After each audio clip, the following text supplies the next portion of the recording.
Alright, what's up y'all, it's LakerFan here. As always, about to title today's video, we're here to showcase the power of the get open move in NBA 2K24, and this off-ball speed boost move is unreal when it comes to pick and roll offense, cutter, anything to do with, moving as a kind of cutter and screener and roller, if you ask me. Now, it can still be very good for off-ball dexing, in my opinion, if you're talking like, on some Klay Thompson Curry stuff, where you're going to be moving around off-ball screens and really functioning in that way, and this move has provided a lot of life for team basketball, if you ask me. Now, is it realistic? I don't think so, to be real with you guys, but I'm all for it. I think it makes the game fun. I think it makes doing things like this kind of fun, where we do some pick and roll offense. It sets up for slips to be killer like this. They're so good. So I will get into some gameplay for you guys real quick, but I want to just run through and break down some of these clips that I've chosen to select real quick. So I've already shown it as far as what I do with this on 2v2, and it can be really nasty. I actually could even have just a 2v2 gameplay of this, where I did it 3 times in a row to one guy, and that was terrible. And on an inside build, by the way, not even outside, where they have to respect this run up to the top and then, obviously give up a cut. But right here, I'm just running to about the wing right here. And then as you can see, I plant my feet right there. What you want to do is tap RT while moving your stick to the opposite direction of where you're running. And then you'll get this right here. That thing where your player is holding his hand up, calling for the ball, the get open move. And again, I do this in the pick and roll game a lot. My player has 66 speed, mind you. I'm on a 7-footer in the pick and roll game. I'm doing this, and a lot of you guys know, if you've been following my channel for a long time, I've been really good with the slip mechanics in the first place anyway, regardless of this move being in the game. Going back to 2K20, we used to master this pick and roll stuff, and now here we are with both my boys. We got Shots and we got Kitchen right here, both of them, my pick and roll duos. So we're not playing the double ball handler lineup, so forget about what I'm saying with that. Kitchen's on pure lock, but either way, we're reading this out. This guy's gonna be stepping. I'm predicting it. I'm getting into this area of the gap of the slip right here before this defender can get down for me. Not to mention that the miscommunication just leads to this being wide open anyway. But as you can see, it can really hit the gas and get open on stuff like that. Or on this one right here, for instance, I'm going to pass to AK. I see this is my matchup, so I'm like, okay, we're going to go ahead and hit this as soon as I'm given the opportunity. Now, I want to let you guys know, too, you can only do this past half court. I'm trying right now, but you can't do it right here. So you have to wait until you hit half, and as you can see, I get a little tiny speed boost. Now, do I think that this really ended up being a great take in the first place? No. I think this was a pretty contested take, but I believe the speed boost may have got me into a range of getting a contact dunk rather than for me to get bumped or something like that, where the guy would have just knocked me out of the dunk entirely, and it would have been a really bad lob. Same with this one right here. I go for the roll. It's not open, so I see my point guard is setting up for some movement to the left, and he's opening this up for me as well so that I can go ahead and go for that slip off this. And now you can see this guy's going to be chasing. I'm already knowing that, and then this guy's going to be stepping a little bit. And even if he barely steps, lanes are so bad in this game, especially as a taller build as well. You can kind of just throw it right at their head most of the time. And then also, like, I mean, if it's set up perfectly, the chase down block is not an opportunity very often at all. So that is what you're looking at with the previews. Now let's go ahead and show you it used in a full game. Alright, so like I said, we could have had like multiple games of this being shown, whether it was 3s, 2s, anything like that. Look at the team record, by the way. 150-7. We got the platinum. We're on the way to the diamond. We're playing a 30-11 team right here. And also, when these uniforms pop up, bro, let me know what you guys think. These unis are so clean. Shout out to my boy. I think it's Tirdis is his name.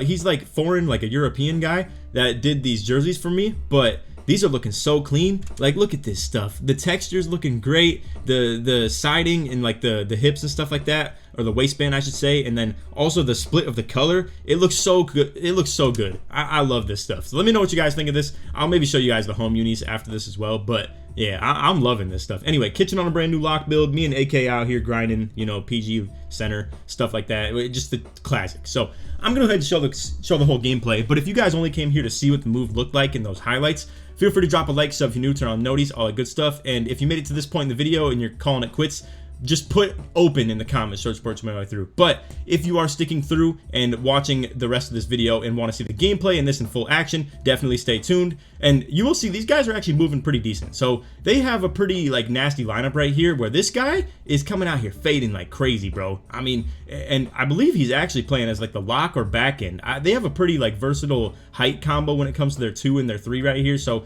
as you can see, we're trying to take advantage of that actually, for instance. And this is where I will explain to you guys in previous years, even like, like I said, 2K20, anything we've ever done pick and roll in, if they're a similar height when it comes to their builds, they're a lot more prone to running sides defense and switch everything defense, for real NBA terminology, than let's say someone who's like 6'5" right here and 7'2" right here. You know, those guys aren't going to want to switch everything. You're going to get them in a situation where you want to be holding screen a lot more often than not. Whereas these guys, again, you can kind of catch them in these little gaps right here where, again, lanes aren't very good as well. So you can throw that generally pretty well. Also, I want to mention too, I just got bronze spot finder on my inside build as well. And the higher you have this, I'm assuming the better it works as far as that, or maybe it's just about shot percentage. I don't know if it really feels like I'm getting way more open than, let's say, you know, when I didn't have the badge, because I got it with my close shot rating going up, and I originally was on 25, so now I'm steadily climbing my close shot rating as I continue to upgrade the build. Look at Kitchen though, swinging to that corner off the drop right there, 100% smothered, absolutely killing it right there. However, he gets absolutely smashed in the paint right here, so don't get that to go. But we get Kitchen back on ball. I'm chasing to the big man. Now look at this guy though, Mr. Fade Man at the 3. He's coming out here fading like crazy, bro. So he made the first one, misses this one right here. Really good shot attempt though, but he ends up shooting a late on it. And to be fair, if it's like a build that only has 70-something three-pointer, it's going to be a tough time to make those. Now right here, I go ahead and hit the get open move, and you're going to see what this did to the defense too. So they're a little bit lost right here. They want to switch this guy into the roll game. So like he's going to drop right here, but the point guard is playing a lane for no reason, right? So what they meant to do here is for this guy to pick up on the right side of the screen, step up right here, have the point guard rotate over to the corner, and then he was going to play on the left side of the screen, but then he didn't drop. So now they're mad confused. They both drop to me, and they leave my point guard wide open. Now, whether you want to give that credit to, you know, the get open move, or if you want to just say they played bad defense, that's up to you. I think they like almost executed at a ridiculous rate right there. They just miscommunicated a little bit, and it could have been due to the get open function a little bit as well. Anyway, back on defense, Kitchen's going to go for a little bit of a reach-in right there. Doesn't get it and actually recovers. I mean, honestly, steal reach-ins have such a good recovery rate in this game. Not to mention, he's blinking. You know, he's out of adrenaline. It's going to be a tough time for him to create. So he pitches it off to the 3 again. I'm taking away his left, trying to push him into Kitchen. Kitchen gets a little bit of a mini ghost, even though it's wide open. I'm assuming it still maybe affects his shot a little bit, mentally at least. I don't know. I mean, not to mention, do we really care about fades from the freaking 3, bro, that much? I don't know. I guess we'll have to see, obviously, as the game continues to go along. But anyway, spot finder once again getting me open right there. It's looking tough, bro. I'm just stepping a little bit. You can see I'm only like going as far as I can till I can probably recover to the corner. I allow Kitchen to just thug it out on defense right there. He gets it to go. I'm trying to hit that RT to get the spot finder to go right there, but it was just a little bit too late. And obviously, you know, my point guard already started to pass me the ball, but they both react to me down low. I hit him on a pass back, and it's looking good for us. We're up 7-3. Now check out Kitchen on the pure lock. He's gonna come out here and play bumpy, bumpy, bumpy. Now, this build that he has, if you guys want to check it out, I've already kind of posted something very similar to it on my channel. It's the 6'7" build that I showed on the pause, but the thick lock build, where it's the like 6'7" with 95 strength, and he actually has 98 prim D on this build, but I advocate more for like 94. I think it's a good budget, good cost efficiency. But either way, Kitchen seals the box out for me. I'm able to snag the rebound off that physical take, give me that crazy speed, invert. We're out in transition a little bit, a little tap back from Kitchen and AK back and forth. We'll go ahead and skip a little bit of defense here. I don't know if you guys are really interested in the gameplay too much, but as you can see, Kitchen goes to the pluck right there. I'm trying to, you know, get another example of hitting that RT for the speed boost. But again, the boys are passing to me really quickly, and we're just getting up the court pretty fast as well. So I don't really need the RT in situations like that. It's more of a half court thing as well. So anyway, after the foul, we're getting back into it. Kitchen guarding ball once again. That physical take is so nasty for defense, bro. Like what it does for your speed, vert, the strength, all that stuff. Like, I mean, again, all of it gets impacted as a perimeter defender. And I think if you want to be an interior defender and a good rebounder, you want to pop that defensive take. But if you want to be like a freak physical defender, and especially for a build like mine, where I'm obviously trying to do like crazy athletic things already, but like could use a little bit of a boost on it, I think that goes a long way. But yeah, I mean, defensively, they're having a hard time right now. Like we're absolutely locking them up, and then same with offense too. Kitchen's going crazy with the plucks as well. They get another reach-in foul, so they're 1 for 8 on 2 turnovers. Right here, I'm gonna use it on off ball. So I already showed in the clips showcase that we were doing it like that. But check this one out. I'm gonna go ahead and like barely run up to the wing right here. So I'm gonna stop it about right here, and then boom, backdoor him right here. And you know, he ends up getting in good position, but it's in a little bit of a chase position where he knows, and I know too, like this is one where he would have had to jump on this. He can't just wall me up right here, and even if he did, I'm still gonna end up with this exact same result right here. Standing dunk meter. I was ready to contact, open, whatever the case may be, of whatever the result was gonna be. I mean, I've already made a video yesterday if you want to check that out. The standing dunk meter is ridiculous.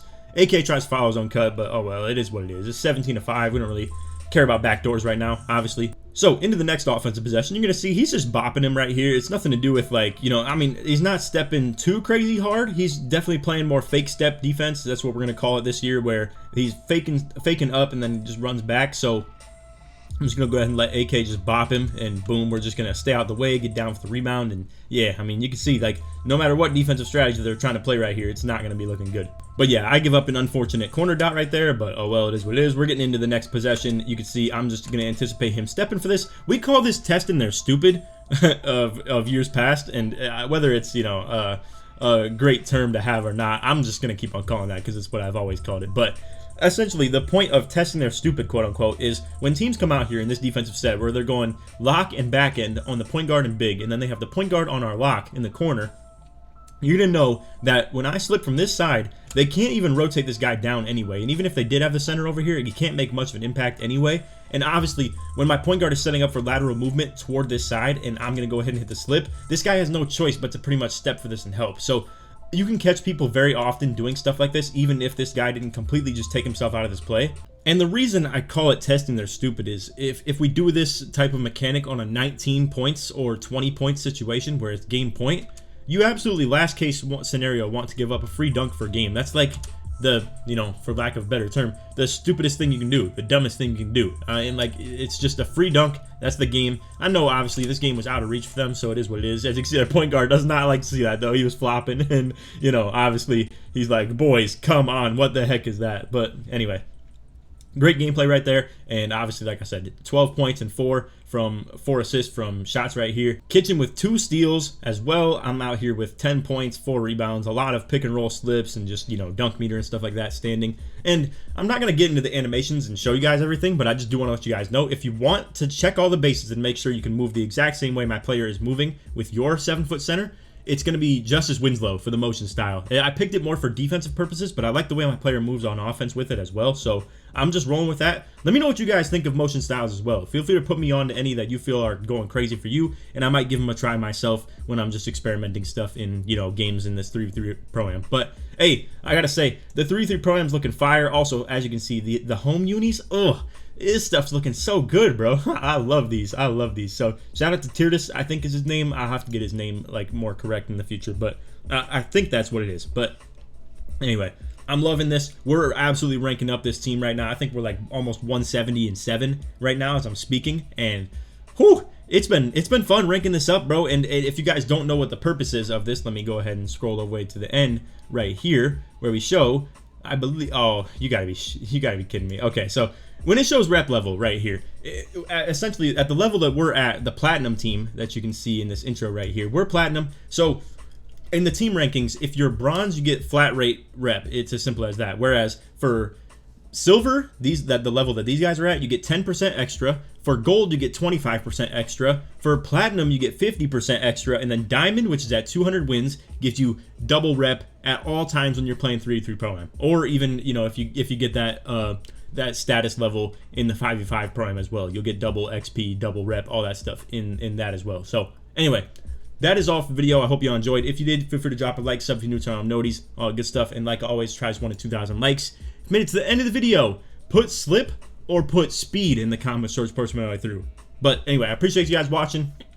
If you want to look for more tips videos, I've shown the power of 40 ball handle with this exact build. I've shown the standing dunk meter power with this build, and you know, this is a pure demigod build. I even showed it playing on ball lock and park, and I've been doing all of this stuff. It's no fake it till you make it type stuff. I've been doing all this on this build, and this 7-footer is an absolute freak, bro. It's probably one of the best builds in the game, if we're being real. But some people don't like that inside stuff, and some people, for that matter, as I've seen in the comments, don't like an inside with 25 post control and 65 close shot.